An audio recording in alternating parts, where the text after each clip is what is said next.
Un truc qui s'affiche. Mmh. Bonjour à tous, bienvenue Bonjour. sur ce webinaire. Bonjour Nadia, donc sur ce Bonjour webinaire Christophe, bonjour à dédié à la tous. construction d'une stratégie de contenu efficace pour booster votre activité. Je suis très heureux de vous retrouver. On se retrouve à peu près une fois tous les mois pour ceux qui sont habitués, pour les habitués de la chaîne de l'IRCE. Moi, je suis le directeur des opérations de l'IRCE. L'IRCE, c'est l'Institut régional des chefs d'entreprise, qui est une association qui accompagne les dirigeants ou futurs dirigeants d'entreprise dans leur stratégie, au sens large, sous plusieurs angles. Ça peut être la stratégie commerciale, le management, la recherche de financement, la cession, la transmission, la reprise. Voilà, on aborde une douzaine de thématiques et on le fait à travers des parcours d'accompagnement avec du collectif et de l'individuel qui ont la particularité d'être structurants et challengeants. Donc vous rentrez avec un projet, vous ressortez avec une feuille de route opérationnelle, prêt à mettre en place votre projet. Et puis, sur ces parcours, on est accompagné par des intervenants de haut vol sur plein de sujets. Et il y a un sujet qui revient souvent, c'est la com, évidemment. Et on a une reine de la com aujourd'hui, Nadia, qui va donc vous parler de stratégie de contenu. Parce que la com aujourd'hui, ça passe par la stratégie de contenu, digital ou pas d'ailleurs, même si on va quand même beaucoup parler de digital. Donc on est Complètement. ensemble Mmh. pour une heure, hein. Voilà. On est ensemble pour une heure. Juste deux, trois petits mots techniques. Euh, enfin, sur voilà, des infos pratiques, on va dire. Le webinaire est enregistré, donc vous pourrez le voir en replay ou le partager aussi avec des personnes que ça pourrait intéresser. Le support, je crois que tu veux nous en dire un mot, Nadia, sur comment obtenir le support. Oui, je mettrai un lien, pour répondre à une petite enquête, sur le chat, à la fin du webinaire. Donc, si vous souhaitez récupérer le support, remplissez ce petit questionnaire qui va durer 10 secondes à peine, pour pouvoir, recevoir ce support après, dans la Et ça, journée. et ça me permet de parler donc du chat aussi, qui est sur votre droite, la droite de votre écran. Vous pouvez poser vos questions tout au long du webinaire. On y répondra, on prendra une séquence d'une quinzaine de minutes pour y répondre. Voilà, mais n'hésitez pas à les poser quand même au fur et à mesure. Et donc, on les traitera à la fin. Et donc, moi, justement, je vais laisser la parole à Nadia et je vous retrouverai pour les questions-réponses. À tout à l'heure. À tout à l'heure. Eh bien, bonjour à tous. Je suis Nadia Jonner. En fait, j'ai créé NG Writing il y a 2 ans pour accompagner les entreprises à trouver les bons mots, les mots justes, en fait, pour adresser leurs messages, que ce soit en interne ou en externe, parce que tous les messages sont possibles à transmettre. Mais avant tout, il faut absolument bien connaître finalement, son ADN, ses valeurs, ses objectifs, on va le voir ensemble. Ça fait partie, de la stratégie de contenu aussi, de bien, connaître son objectif. Donc aujourd'hui, en fait, je vais vous parler surtout des enjeux de votre, stratégie de contenu. Je vous mets d'ailleurs, vous avez un petit onglet sondage. Je vous ouvre les votes si vous voulez bien, y répondre. Moi, ça me permet de voir un peu, où vous en êtes avec, la stratégie de contenu et si vous êtes déjà bien avancé là-dessus, quelles sont vos principales difficultés? Parce que souvent, c'est vrai que on a du mal à trouver des idées aussi, c'est ce qui ressort le plus souvent. Donc je vous invite à y répondre. Hem et donc, pour ce qui me concerne là aujourd'hui, je voulais faire un webinaire sur la stratégie de contenu parce il y a un vrai enjeu. Ben, vous le savez, aujourd'hui, il y a énormément de contenu. Il y a plus de 3 millions de posts, articles qui sortent par jour en France. Donc, d'où, l'importance de se démarquer de tous ces contenus-là. On sait également que 90 finalement de tout ce qui est transmis en communication n'atteint pas son audience. Donc c'est qu'il y a un vrai sujet, en amont, en tous les cas, de connaissance de son audience ou de qualité du contenu. On sait également que l'inbound marketing, donc c'est-à-dire, finalement tout ce que vous récupérez comme prospect, comme, détection d'affaires par, vos contenus, ça représente quand même 65 des détections d'affaires contre 15 pour les méthodes plus classiques qu'on connaît, habituellement, la prospection téléphonique, le physique. Donc d'où l'importance finalement de travailler vraiment cette stratégie de contenu et de l'aligner à vos objectifs business, parce qu'on est là pour ça aujourd'hui. Donc, Je vais vous présenter, ce webinaire, par déjà présenter la stratégie en 5 étapes. La première étant de vraiment connaître votre cible. La deuxième, on va voir, que vos objectifs de communication sont essentiels. 3e point, c'est vraiment d'identifier le parcours d'achat de votre, cible, aussi de votre audience. Ensuite, on va définir finalement votre charte éditoriale et pour finir, on abordera le calendrier éditorial. Et en petit bonus, je vous ai, préparé quelques clés en fait pour que vos contenus soient vraiment impactants.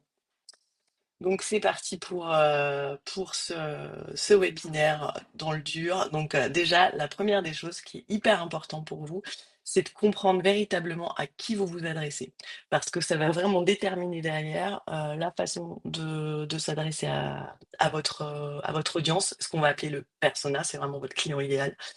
Ça va vous permettre de trouver les bons éléments de langage, et de communiquer au bon endroit aussi, ce qui est quand même primordial. Donc pour comprendre votre audience, en fait, il faut, vraiment savoir quel est votre client idéal. C'est-à-dire, à qui vous vendez, en fait, à qui vous vous adressez et on parle au-delà de, un homme, une femme, un enfant, on parle vraiment de tous les critères finalement démographiques, sociologiques. On va le voir après, le portrait robot n'est pas qu'un terme, ça a vraiment du sens de l'évoquer comme ça. Parce que comme je vous le disais, en fait, bien étudier votre persona, ça va vous permettre de vraiment bien le comprendre et vraiment adapter votre communication et votre offre à votre client. Et vous aurez exactement, les bons mots qui vont le toucher et qui vont vous permettre derrière de convertir. Et donc, je vous disais, le portrait robot de votre client idéal, en fait, le but, c'est vraiment de pouvoir répondre à toutes ces questions-là que vous avez, sur le slide. C'est, qu'est-ce qu'il pense? Qu'est-ce qu'il ressent, en fait? Qu'est-ce qui est vraiment primordial pour lui? Où est-ce qu'il va? Où est-ce qu'il va faire ses courses? Est-ce qu'il achète en ligne plutôt? Est-ce qu'il sort avec des copains? Est-ce qu'il va au cinéma? Est-ce qu'il a des enfants? Est-ce qu'il voit du monde? Est-ce il est plutôt renfermé? Comment ça se passe à son boulot? Et surtout, quelles sont ses peurs, en fait? Quelles sont ses craintes? Qu'est-ce qui fait qu'il dort pas la nuit? De quoi il a besoin, quand il se lève le matin? C'est quoi vraiment ses véritables désirs? Et quels sont ses obstacles, clairement? Et donc une fois que vous aurez déterminé tout ça, vous aurez énormément de matière pour finalement, heu, écrire vos contenus, avec une vraie finesse. Et ça doit vous permettre derrière, finalement, de répondre à cette phrase-là, vous voyez? Vous avez en fait identifié le problème de votre client, hein, donc là, en l'occurrence, j'ai pris un exemple finalement d'une société de solutions, informatiques qui est un logiciel de gestion, en fait. Et donc là, la problématique du persona, c'est clairement, il a vraiment pas de temps, pour accomplir ses tâches, c'est hyper chronophage pour lui et donc il veut quelle solution? Donc une solution pour améliorer sa gestion du temps, donc ça, c'est ce que vous lui apportez et afin de pouvoir, en fait, les besoins du prospect, donc là, c'est ce que vous lui apportez comme, bénéfice. Ça, c'est hyper important, c'est le bénéfice, c'est pour qu'il ait plus de temps, qu'il passe plus de temps avec sa famille. Donc vous voyez l'importance finalement, de vraiment creuser les besoins du persona. Et enfin, pour que vous puissiez vraiment bien, travailler ce persona, il y a plusieurs méthodes. Il y a l'enquête qualitative, donc ça, c'est assez chronophage parce que ça nécessite finalement de faire des enquêtes par téléphone, de poser des questions, mais si vous avez déjà quelques clients, en tous les cas, c'est une superbe base, pour récupérer un max d'éléments. Vous avez aussi tout ce qui est forme de discussion sur les réseaux notamment, mais vous avez aussi Slack. Pour exemple, en fait, moi j'avais fait une campagne de cooptation pour une entreprise de transport de voyageurs et donc il me fallait absolument des éléments de langage sur les chauffeurs, d'autocars. Et ben, je me suis mise dans les groupes, de chauffeurs d'autocars de Facebook, en fait. Ça m'a permis de voir, en fait, ce qui comptait réellement pour eux, ce qui faisait qu'ils aimaient leur métier, ce qui justement leur faisait peur, ce qu'ils aimaient moins et ça a permis clairement à la campagne de cooptation de fonctionner. Et puis vous avez aussi, un outil beaucoup plus simple qui est le questionnaire ou le sondage. Vous faites un petit Google Form, vous l'adressez par mail à vos clients ou vos prospects et ça va vous permettre d'avoir, bah, peut-être aussi de retravailler votre offre aussi en fonction de leurs besoins. Ensuite, donc deuxième point primordial, c'est la définition de vos objectifs. Pourquoi est-ce que vous, publiez, des posts, des articles de blog, vous faites des emailing, pourquoi vous voulez faire un livre blanc? Et ben, la principale, raison pour laquelle il vous faut un objectif, c'est déjà de mesurer la performance de votre stratégie. Parce que si, vous n'avez pas d'objectif, vous ne pourrez pas savoir si votre stratégie est efficace, clairement. Ça va vous permettre aussi, en fonction de votre objectif, de définir vos canaux de communication, hein, si, enfin, on va le voir après les différents objectifs qui peuvent exister, mais, si vous êtes, sur de la notoriété de marque, peut-être que ça a pas tellement de sens, de faire, une campagne d'emailing, par exemple. Ça a peut-être plus de sens de faire de la newsletter ou des posts vraiment quali sur un réseau social ou alimenter votre blog. Et vous allez donc du coup adapter vos contenus à vos objectifs. Donc clairement, les objectifs, ils sont de 4 ordres. Il y a vraiment, bah, ce que tout le monde attend évidemment, c'est de générer du business, hein, donc plus de détection d'affaires. Mais vous pouvez aussi vouloir, simplement augmenter votre visibilité en ligne, hein, c'est-à-dire, vraiment augmenter votre audience. Heu et là, vous parlez, clairement à votre cible, principalement sur des contenus éducatifs. Vous pouvez aussi vouloir renforcer la fidélité de vos clients. Donc, là, on propose plutôt du contenu gratuit, des offres, coup de poing ou, des newsletters, en fait. Ça vous permet vraiment de garder, votre clientèle. Ou alors, vous pouvez, vouloir simplement améliorer l'autorité de marque. Il y a des activités qui ne peuvent pas attirer de clients, en fait, par le biais du réseau social, par exemple. Je pense à Anne-Sophie Pic, c'est bon, bah, voilà, c'est une chef, en gastronomie. Elle est hyper présente sur les réseaux et grâce à ça, en fait, elle est vraiment reconnue, dans son domaine d'activité. Mais il y a énormément aussi de marques de luxe qui ne distribuent pas pour autant sur internet, mais qui sont présentes et qui permettent d'améliorer leur autorité de marque, par le biais de leur contenu. Vos objectifs de com, donc une fois qu'ils sont déterminés, il faut vraiment vérifier ces points-là. Vous avez tous entendu parler, je pense, de l'objectif SMART. L'objectif SMART, en fait, il faut qu'il soit spécifique, c'est-à-dire que qu'est-ce que vous voulez vraiment? Il faut vraiment que ce soit très précis et notamment aussi mesurable, pour que vous puissiez mesurer justement, l'atteinte de cet objectif et l'efficacité de votre stratégie. Est-ce qu'il est vraiment, atteignable? Parce que si c'est vous, qui faites, tout pour arriver à cet objectif-là, pas de problème. En revanche, si vous devez, par exemple, faire appel, dans votre stratégie à un influenceur, combien ça va vous coûter? Est-ce que ça vaut vraiment la peine? Heu, c'est un exemple, mais est-ce que ça vaut vraiment la peine, de fixer cet objectif-là qui n'est pas atteignable finalement parce que trop coûteux?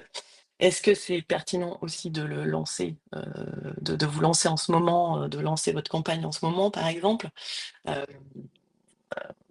Bah, en cas de Covid, par exemple, c'était peut-être pas super pertinent d'ouvrir, son hôtel, et de lancer sa com là-dessus. Les gens, ils avaient pas trop la tête à ça, c'était pas trop le moment. Bon, je caricature évidemment, je prends un exemple, extrême, mais c'est pour que vous compreniez bien le sens et il faut que ce soit temporalisé. C'est-à-dire que vous vous fixiez une deadline, pour atteindre votre objectif. C'est assez important et donc vous avez défini votre persona, vous avez votre objectif. Ça va vous permettre, de définir votre positionnement, et vous aurez aussi, j'en parle pas trop, mais vous aurez quand même aussi analysé votre concurrence évidemment. Et ça, pour ça, on a une chance folle, c'est que les réseaux nous permettent d'accéder à énormément d'informations sur nos concurrents et de pouvoir justement se positionner par rapport à eux. Et donc, votre positionnement, il va vraiment, être déterminé en fonction de votre objectif et de votre cible. C'est-à-dire que vous allez, définir où, aller, pour vendre, comment vous allez vendre et quel est le processus d'achat, on va le voir après. et surtout à quel prix, comment vous allez vous démarquer de votre concurrence et donc vous allez définir une offre qui dépend de ça. Typiquement, vous avez 4 façons finalement de vous démarquer de votre concurrence et ça, c'est important finalement dans votre communication et dans votre stratégie de contenu parce que ça va aussi déterminer, la tonalité que vous allez utiliser pour communiquer. Ça va aussi déterminer, le type de contenu que vous allez, choisir, et les thématiques finalement. Évidemment, si vous vous démarquez par le prix, vous n'allez pas communiquer de la même manière que si vous vous démarquez par vraiment une innovation, par quelque chose de super novateur ou, par votre qualité de service ou encore si votre différence, c'est vraiment votre image de marque quoi, votre branding. D'où l'importance finalement de déterminer vraiment ce positionnement. Hem et donc, troisième point important de votre stratégie, c'est l'identification du parcours d'achat. Et l'image n'est absolument pas anodine.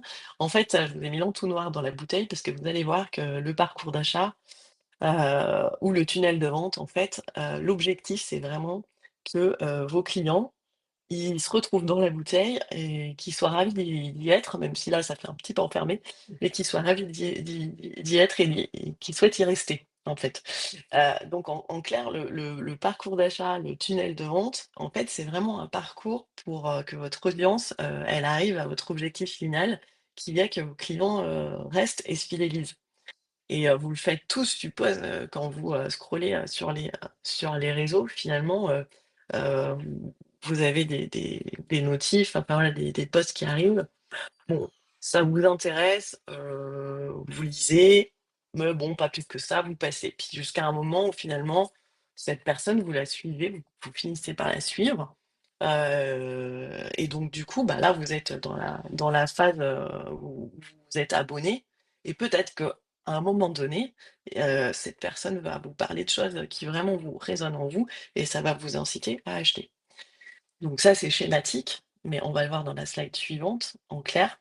C'est, c'est quand même ça, c'est quand même super important pour déterminer les thématiques et les sujets que vous allez aborder, dans la charte éditoriale. Clairement, parce que le tunnel de vente, donc vous avez peut-être entendu parler déjà de TOFU, MOFU, BOFU, donc c'est top of funnel, middle of funnel et base of funnel.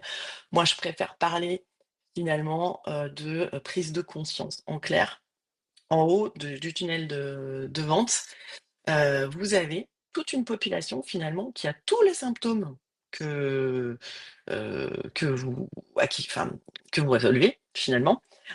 Donc mais elle est absolument pas consciente de son problème. Donc, à ce stade, elle est absolument pas acheteuse de votre solution ou de votre produit, très clairement. Donc c'est là qu'en fait, vous allez devoir, hem attirer l'attention, et lui faire prendre conscience finalement, qu'elle a que cette cible-là a les symptômes et donc vous allez répondre à son pourquoi, en fait. Enfin, c'est vraiment le pourquoi vous faites ça. Je vous donne un exemple, un photographe professionnel, par exemple, qui s'adresse à des cadres supérieurs, ou des dirigeants, en fait, donc qui fait des portraits. En fait, la population qui est en haut, qui n'est pas consciente du problème, n'est pas acheteuse, par exemple, on va dire que ces symptômes, c'est, le manque d'estime de soi, la manque de confiance en soi et vous, vous êtes un photographe qui justement prônez, l'image, enfin voilà, l'estime de soi au travers d'un portrait et pour vous, c'est primordial et vous transformez ça, vous transformez vraiment l'image, de votre client, au travers de clichés que vous prenez et donc, heu, vous vous adressez à cette population qui est vraiment pas bien dans ses baskets, et qui a une défaillance sur son image et ben, vous allez finalement créer du contenu qui va lui faire prendre conscience que la photo peut l'aider, en fait, à être mieux dans ses baskets et à améliorer, l'estime de lui. Donc là, vous répondez vraiment à son pourquoi. Et donc une fois qu'il aura pris conscience du fait qu'il a ces symptômes-là, qu'il se sent pas bien, vous allez l'amener en fait à la considération, c'est-à-dire que comment il peut faire du coup pour, avoir une meilleure estime de lui-même, et ben donc il va là, dans ces cas-là, il va chercher des solutions et donc il va peut-être aller chercher un psy, un coach, et vous, à vous de montrer que finalement par la photo, vous arrivez à faire un travail avec lui, finalement pour, lui redonner confiance. Hem Et enfin, il aura trouvé que cette solution, elle est pas mal et dans la partie finalement décision, hein, donc le BOFU, là, vous vous adressez à des, cibles qui, ont trouvé la solution. Ils cherchent quelqu'un vraiment, donc là, pour le coup, vous êtes en concurrence, avec vos concurrents directs. Donc à vous de prouver que, c'est vous la bonne personne. OK? Je peux vous donc là, je vous mets plutôt les contenus dans ce cas qu'il faut mettre en avant, des contenus adaptés au parcours d'achat. Donc pareil, au moment de la prise de conscience, vous faites plutôt du contenu éducatif, informatif. Vous parlez vraiment, des symptômes, en fait. Vous Comme je vous disais, vous répondez au pourquoi, quoi. Au pourquoi votre client, il a besoin de ça, il a besoin de ce produit. On peut parler aussi, par exemple, d'un formateur, en disque. Sa cible, en fait, ça va être, admettons que sa cible soit, un manager d'un service commercial. Donc finalement, on est vraiment en B2B et c'est un manager qui a du mal, enfin, il y a vraiment une attrition des collaborateurs, il y a un turnover, en fait, dans l'entreprise, il y a un manque de cohésion.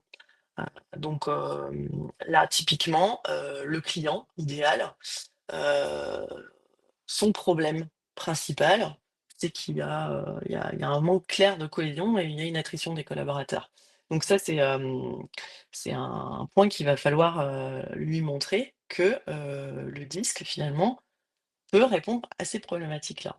Et donc il va pouvoir comprendre que son problème, il est là, grâce à vos contenus et ensuite il va, basculer dans la zone considération, donc middle of funnel et là, vous allez montrer que finalement, vous êtes formateur en disque, grâce à vous, grâce à votre formation, vous êtes en capacité d'améliorer la communication, interpersonnelle, d'augmenter, enfin voilà, de permettre à chacun de se comprendre et de mieux communiquer et donc de régler des problèmes, finalement de communication assez généraux dans les entreprises et ça va, renforcer la cohésion de l'équipe et ça va, permettre aussi aux managers de se sentir mieux et de, mieux comprendre, ses équipes.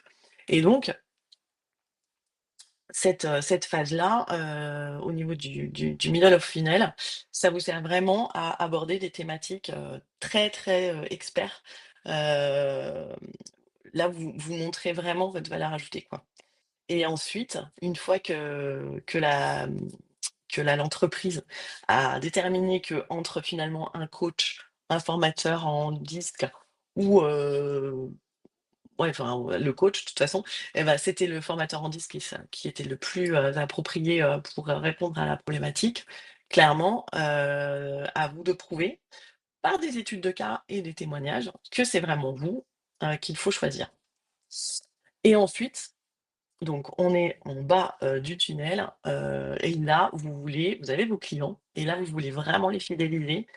Donc là, c'est, plutôt des contenus de type, newsletter, programme de fidélité que vous allez mettre en place pour, garder finalement, cette population-là. OK. Ensuite, donc vous avez tout. Là, vous avez vraiment une bonne base pour, démarrer, la charte éditoriale. En clair, les objectifs de votre charte éditoriale, c'est un peu comme votre charte graphique. C'est finalement votre carte d'identité, textuelle, je dirais, de votre entreprise. Ça permet vraiment d'assurer une cohérence dans votre prise de parole entre tous vos supports, quels qu'ils soient. Que ce soit vos blogs, vos réseaux, vos supports print, vos emails, et donc vous posez vraiment le cadre finalement de votre communication éditoriale. C'est là-dedans que vous allez, déterminer quels sont les sujets, on l'a vu avant, quels sont les sujets évoqués, les thématiques, quel est votre ton, quel est votre style, vraiment quelle est votre personnalité quelque part, au travers de votre façon de vous exprimer. Donc c'est vraiment aussi votre image de marque, quoi. Et ça va vous permettre, de gagner en efficacité finalement, de construire cette charte éditoriale. Vous allez voir. Donc les étapes clés, on en a déjà fait pas mal puisque vous avez déjà déterminé vos objectifs. Vous avez déterminé vos audiences cibles, donc votre persona, vous l'avez bien compris, analysé. Vous avez bien clarifié votre positionnement par rapport à votre concurrence et finalement, comme vous avez bien analysé le parcours d'achat de votre cible, bah, vous avez aussi vos messages clés, quoi. Vous savez, ce qui va le faire basculer puisque vous aurez bien étudié votre persona. Et donc, vous avez structuré maintenant votre ligne éditoriale, donc on va le voir ensuite, pour pouvoir derrière choisir vos canaux de communication, décliner votre ligne par rapport à vos contenus et par canal, pardon, et par contenu.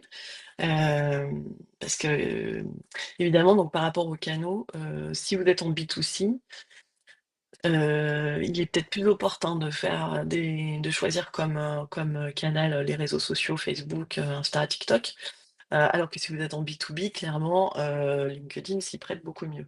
De la même manière, les campagnes d'emailing sont plus appropriées pour du B2C que pour du B2B. Généralement, c'est quand même un peu mieux. Vous avez aussi, le blog, qui est un très bon outil, d'inbound marketing aussi. Vous pouvez aussi définir, de faire, un livre blanc qui peut vous permettre, de capter, pas mal d'adresses mail. Donc voilà, par rapport à finalement votre charte éditoriale, vous allez pouvoir définir derrière vraiment, tous les contenus et les canaux que vous allez utiliser. Et ensuite, vous construirez votre calendrier éditorial.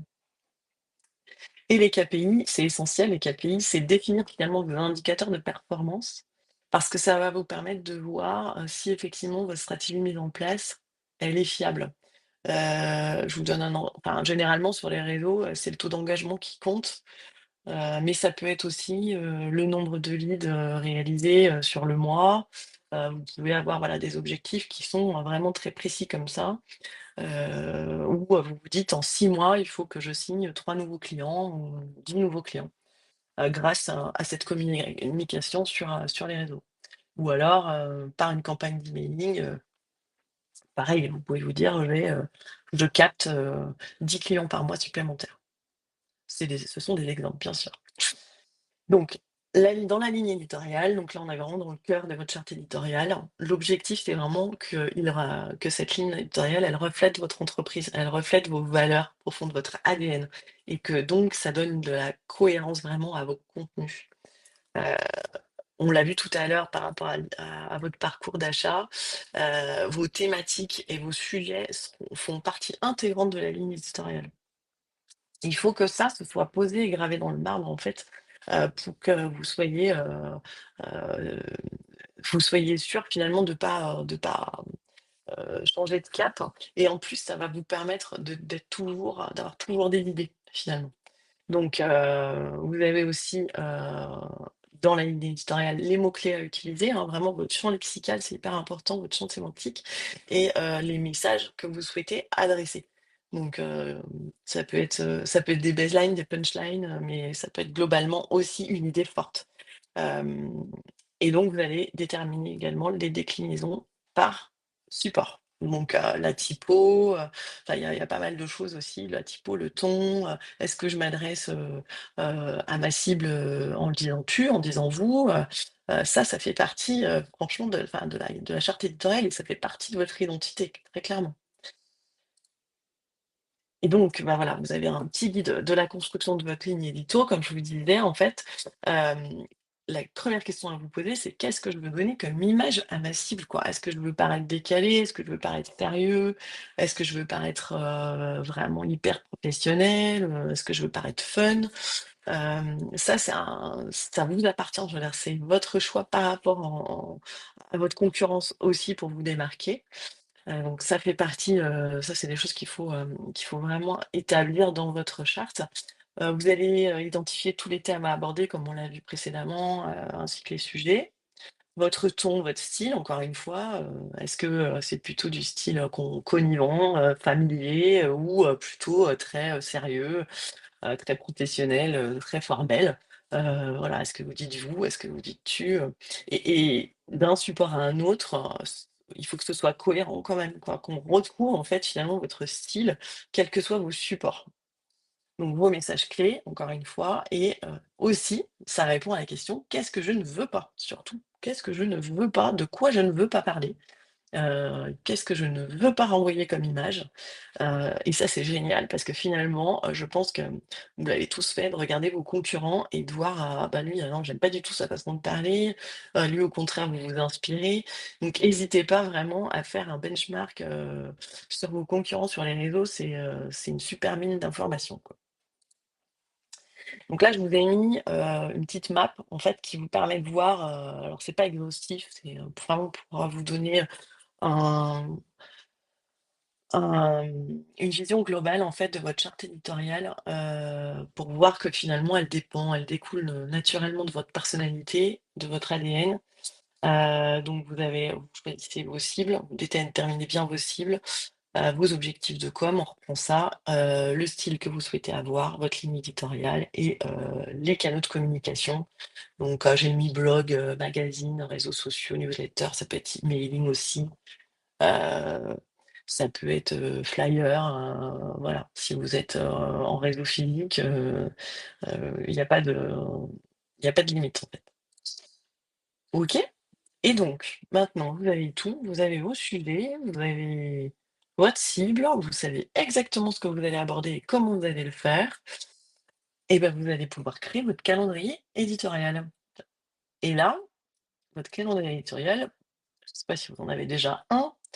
Mais il vous permet en fait de gagner vraiment beaucoup de temps et de la sérénité, sur vos posts hein, et vos contenus, vos publications à venir. Parce qu'en fait, dans un calendrier éditorial, vous y mettez, soit le titre, soit le sujet, enfin soit les 2, dans tous les cas, de votre contenu, la date, l'heure de publication, le média, donc est-ce que ça va être sous forme de vidéo, d'images, de carrousel, ou de texte pur, si c'est un article. Vous allez y indiquer votre canal de diffusion, le statut, ça vous permet si en plus vous êtes plusieurs dans l'entreprise à travailler, c'est assez important de le faire parce que si vous avez un processus de validation, ça peut être un document que vous partagez finalement avec l'équipe projet, avec l'équipe com, pour voir où vous en êtes chacun. Et vous n'êtes pas obligé d'aller solliciter la personne, en validation puisqu'elle a accès au contenu et vous y mettez votre cible. L'avantage à ça, c'est que ça vous permet aussi de suivre vos performances parce que vous pouvez y ajouter, par exemple, l'objectif que vous êtes fixé, en termes de vues, d'impressions, de commentaires, votre taux d'engagement, est-ce que ça vous a généré du lead? Voilà, vous pouvez mettre pas mal de choses derrière et en plus, ça vous permet de recycler vos contenus, ça c'est super important. Hem, une petite parenthèse finalement, quand vous écrivez un article de blog, généralement, c'est très nourri, très fourni. D'ailleurs, on dit souvent qu'il faut toujours privilégier la qualité et on dit qu'un article qui a été écrit en 6 heures, il aura plus de chances finalement d'être lu qu'un article, fait en 1 heure. Donc, ça montre que la qualité a du sens. Bah, c'était une petite aparté.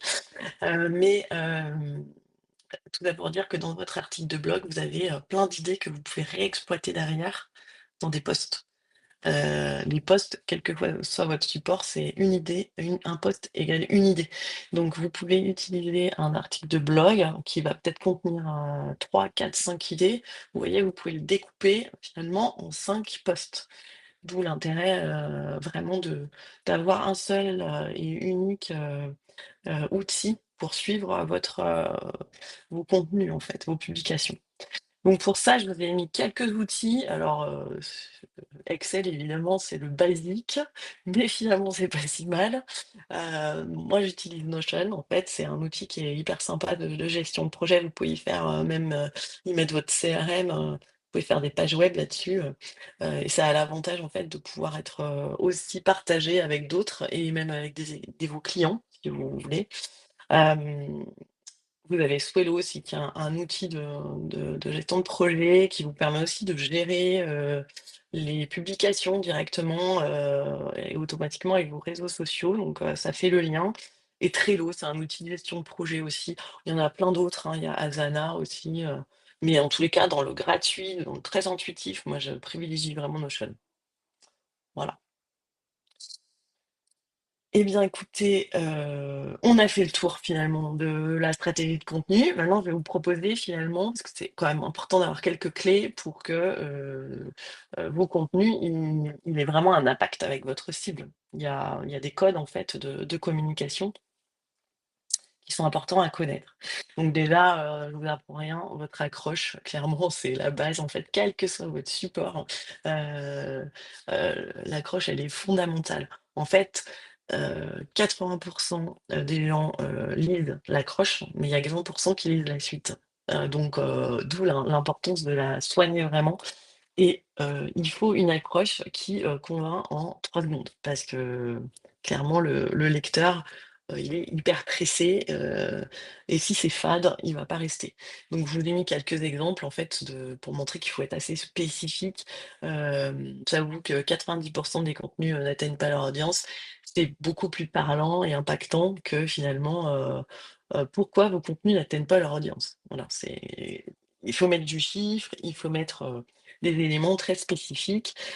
Pour de la vidéo, c'est pareil, hésitez pas sur vos vidéos à mettre, une accroche, une phrase et même des chiffres et il y a un format qui marche très bien, c'est les jump cuts. En fait, vous savez, c'est les plans sur plan, en fait, c'est le même plan, mais la personne, par exemple, elle change de tenue, donc ça accroche assez bien. Donc si vous voulez faire de la vidéo, et pour l'accroche, même les contenus longs, sont concernés, hein. C'est-à-dire que c'est, votre objet de mail, votre, titre de blog, d'article de blog, par exemple et ça peut être aussi, votre titre de livre blanc ou de contenu assez complexe. Ça, c'est vraiment, fondamental de parler à votre cible, quoi. C'est-à-dire qu'en fait, qu'on écrive un article, qu'on écrive un post ou autre, c'est un jeu pour 3 mots. En fait, il faut vraiment impliquer votre interlocuteur pour qu'il se sente concerné par ce que vous dites. Hem et puis son problème, il est central pour lui. Enfin, je veux dire, il est, tout le monde, on est tous égocentrés, hein, clairement, que votre persona, il est unique. Il y a que lui qui existe et il y a que lui qui souffre de son problème et c'est lui qui souffre le plus. Donc il faut vraiment, lui parler comme s'il était, unique. Enfin, on est tous super pressés sur les réseaux, on est tous super pressés dans la vie. C'est pour ça qu'on lit pas, forcément tous nos mails en entier, on lit pas tous les articles en entier, on les balaye. Et donc il faut faire des contenus, ce que j'appelle scan friendly, c'est-à-dire qui sont faciles à lire, et qui accrochent l'œil, en fait. Hem, je suis sûre que vous avez vu, enfin, je veux dire sur LinkedIn notamment, parce que moi je travaille beaucoup sur LinkedIn, les posts, en fait, où il y a 3 blocs de paragraphes, bah, ça donne pas envie de lire. Ça peut être super quali, tout ce qui est marqué dedans est hyper intéressant. Pour le coup, ça donne pas envie de lire. Et donc, souvent, on dit, quand vous créez vos contenus, il faut élaguer un maximum. C'est-à-dire qu'il faut enlever à chaque fois, à chaque relecture, vous enlevez 10. C'est obligatoire, vous pouvez enlever 10 et vous allez voir que ça fonctionne quand même. Vous abandonnez la forme passive évidemment et négative. D'ailleurs, en anglais, il y a pas de forme passive. Donc, soyez, direct, en fait. Et pourquoi pas de négatif? Bah, parce que les gens, ils ont envie de positif, hein. Je veux dire, on est dans un contexte déjà assez morose comme ça. Donc il faut être positif, il faut donner envie, il faut donner la pêche. Et la structure dynamique, ça va faciliter la lecture en fait. La structure dynamique, c'est d'alterner, des phrases longues, des phrases courtes, de mettre des bullet points, ça peut être des emojis, alors pas trop quand même parce que, overdose. Hem voilà, il y a pas mal de façons, en copywriting de travailler votre structure pour qu'elle donne envie de lire. Ensuite, créer du lien. Ça, c'est, indispensable de créer du lien avec votre audience pour l'engager. Vous avez certainement entendu parler de Simon Sinek, et de son pourquoi. En fait, les clients achètent ce pourquoi vous le vendez et pas, ce que vous vendez. Et donc, il faut, travailler là-dessus sur votre why. C'est hyper important pour embarquer et pour, créer l'émotion parce que clairement, ce qui, permet de passer à l'action, c'est l'émotion et avant tout. Donc toutes les décisions qu'on prend, on les prend parce que ça touche notre émotion. D'où en fait, le parfois la nécessité de faire, du storytelling, stratégique ou de transformation. C'est simplement le fait de transformer, un événement, un moment en récit vraiment, captivant, en fait. Et pour ça, vous avez une structure basique, c'est, par exemple, c'est, bah, nous, notre turnover était de 60. On a, trouvé un super formateur, en disque qui nous a appris à communiquer entre nous et à nous écouter, et résultat, et ben, on n'a plus que 10 de turnover dans nos, équipes commerciales. Voilà, c'est problème, solution, et vous avez derrière, votre cible qui va vraiment être captivée parce elle se sentir complètement concernée, quoi. Donner pour recevoir, bah, ça c'est la base en fait, c'est plus, le fait, ce que je voulais évoquer là-dessus, c'est que, encore une fois, on est tous super pressés, on veut accumuler un max d'informations, mais de manière hyper rapide et donc, pour arriver à développer votre business finalement, très souvent votre cible, votre audience, elle va être, très sensible à ce que vous pouvez leur apporter de gratuit et donc des petites séances courtes, alors que ce soit de la vidéo, du post, de l'article encore une fois, mais c'est des petites, leçons, des mini leçons en format très court en fait, des carousels, ça marche très bien, la vidéo et donc c'est par exemple les 3 clés, pour vendre, plus facilement, pour closer, les, 5 outils, pour, comprendre, mon interlocuteur plus facilement, les, 3 techniques, pour, améliorer la confiance en soi. Enfin voilà, c'est, c'est des petits concepts comme ça, qui facilitent. Ça prend pas tellement de temps finalement parce que vous êtes expert dans votre domaine donc, vous pouvez lister, toutes vos compétences et toute cette expertise, tous vos témoignages que vous avez déjà réalisés avec vos clients et vous pouvez les transformer en petites leçons concrètes. Alors utiliser les mots magiques, alors ça, c'est la base du copywriting. On dit qu'il y a des mots magiques, mais en fait, il faut les utiliser, mais pas non plus trop enfin, il faut pas en mettre trop. Pourquoi? Parce qu'après ça peut tomber dans le bullshit un peu, mais ça donne en tous les cas de la puissance d'utiliser ces mots-là, pour, dans vos contenus et d'ailleurs, on a trop souvent tendance, dans des contenus courts à utiliser des adverbes pour donner de la profondeur et en fait, c'est plutôt plat, donc il vaut mieux éviter les, véritablement, totalement, enfin voilà, les adverbes comme ça, c'est pas très bon. Écrivez comme vous racontez, écrivez comme vous parlez parce que finalement, vous vous adressez à votre persona. Si vous écrivez comme vous parlez et ben, ça va être vous, donc clairement, c'est de votre ADN. Si vous travaillez pour une entreprise, évidemment, bah, vous parlez, avec les termes de l'entreprise, mais l'idée là, c'est de parler avec des mots forts, en fait, avec des mots puissants. Hem, je prends toujours cet exemple qui m'a frappé à l'époque, du covid, où Emmanuel Macron a sorti que nous étions en guerre. C'est clairement pour créer de la peur, hein, pour créer de l'émotion. Et pour faire passer le message qu'il a utilisé ce mot. Donc faut pas exagérer non plus, mais ça montre combien c'est déclencheur, en fait, c'est impactant finalement d'utiliser ces mots-là. Et là, en dessous, je vous ai mis quelques mots à changer, qui sont plus impactants dans vos communications, mais il y en a plein d'autres, évidemment et ça vous permet d'apporter vraiment de la profondeur dans vos textes, en fait, dans vos contenus. Évidemment, il faut toujours, toujours, toujours, quelle que soit la forme de votre contenu, finir par un call to action. Donc c'est un, mmh, un appel à l'action où là, vous demandez à votre audience, d'interagir d'une manière ou d'une autre. Ben, soit de s'abonner à votre newsletter, soit de commenter, soit de liker, soit de vous contacter, soit de télécharger.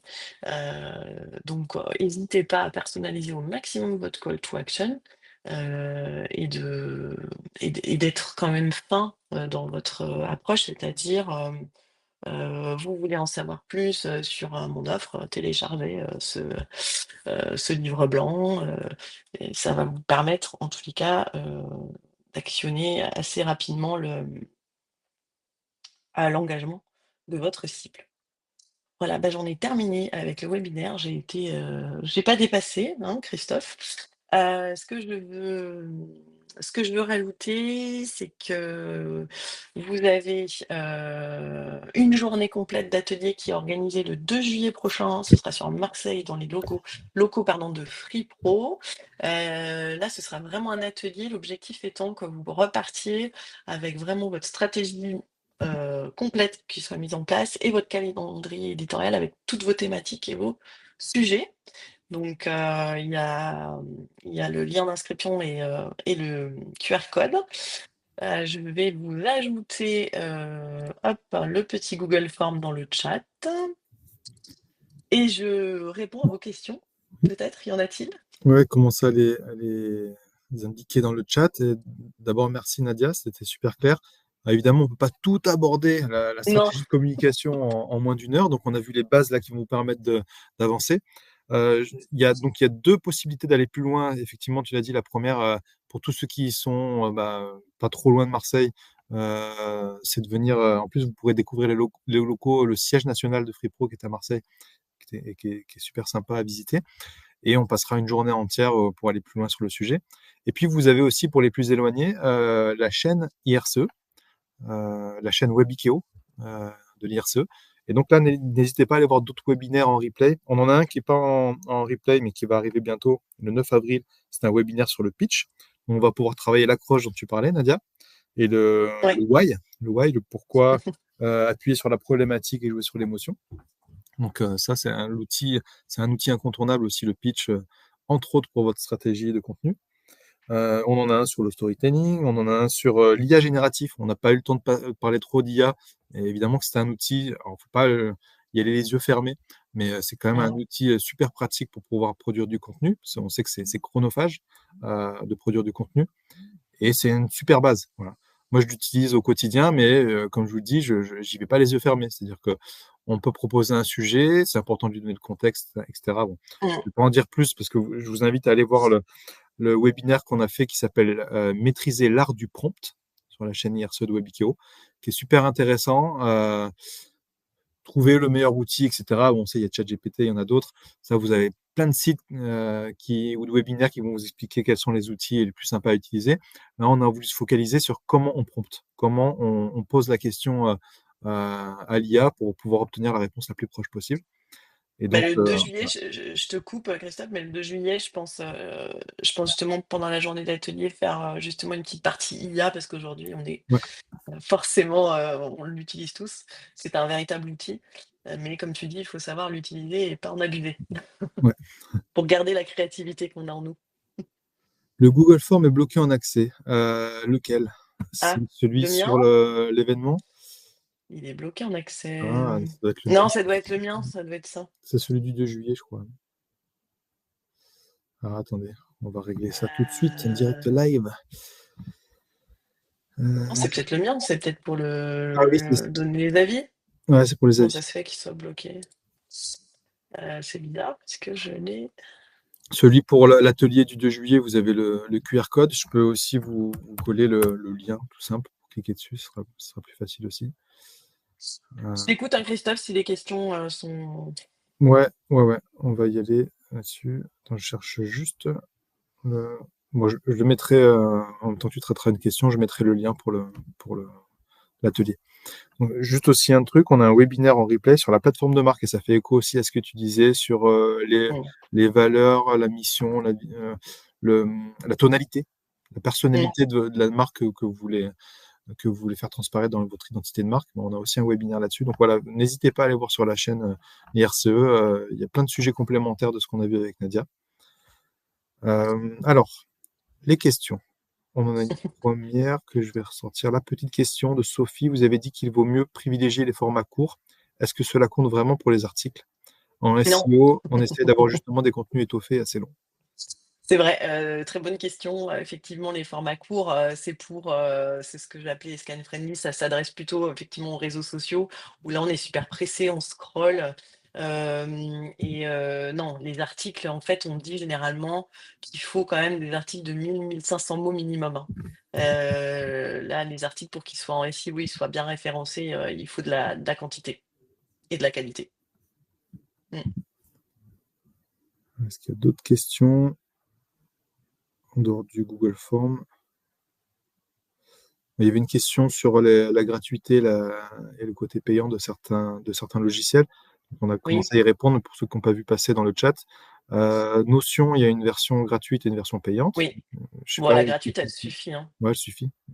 Et Mmh. Swello, c'est payant tout de suite. Moi, je l'ai utilisé pendant pas Oui, mal c'était d'années. payant, ouais. Mmh. Je m'en suis bien servi. En plus, c'est des Français, c'est même des Toulonnais. Euh, et donc, c'est super intéressant. Il y a un premier forfait à un peu moins de 10 euros par mois. Si vous avez une petite structure, qu'un utilisateur vous suffit, vous pouvez vous pouvez partager un compte, c'est suffisant. Et ça vous permet de Mmh. programmer et de mettre sur plusieurs euh, réseaux en même temps.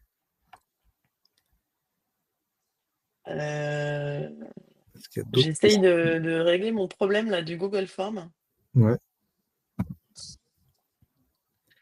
N'hésitez pas Heu, à rédiger les ah oui, questions. OK, d'accord. C'est accepté. OK. C'est bon, j'ai accordé les accès. En fait, je sais pas pourquoi ça me limite. Ok. Il n'y a pas besoin Normalement, c'est bon, vous de pouvez y remettre le lien, accéder. hein. Ceux qui ont essayé d'aller sur le Google Form, je valide, hein, bien sûr. Ok. Et donc là, moi, je Dites-moi si mets c'est le bon, lien. dites-moi si c'est bon. Comment?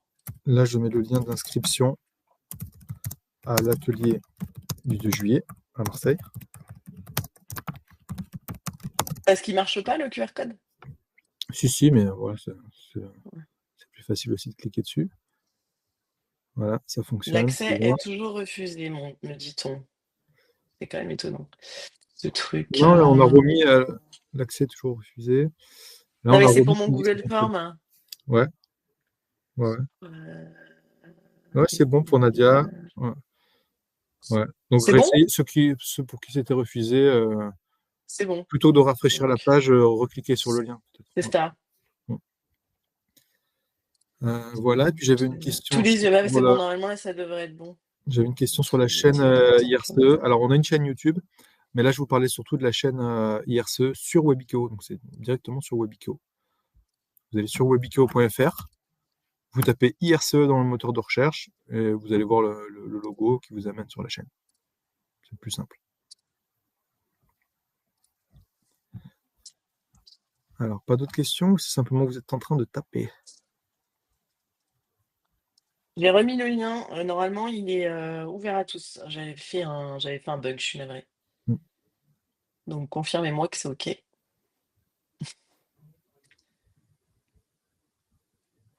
Votre avis m'intéresse. Non, mais là, on a les derniers qui nous disaient que c'était OK, hein. Bah, écoutez, s'il n'y a pas de nouvelles questions, c'est que tout est clair, donc tant mieux. Euh, donc on vous donne rendez-vous pour la suite, hein. Et comme je vous l'ai dit, en dehors du replay, on a un pitch, on a un webinaire en live sur le pitch le 9 avril. Donc là aussi, vous pouvez le voir sur la chaîne, sur webikeo.fr en fait, tout simplement. Bah, merci Nadia Clair. encore. Bah, merci à vous Merci tous à de tous. d'avoir été présents Et et puis à bientôt. heu et j'espère avoir plein de réponses alors. Au Bonne revoir. journée.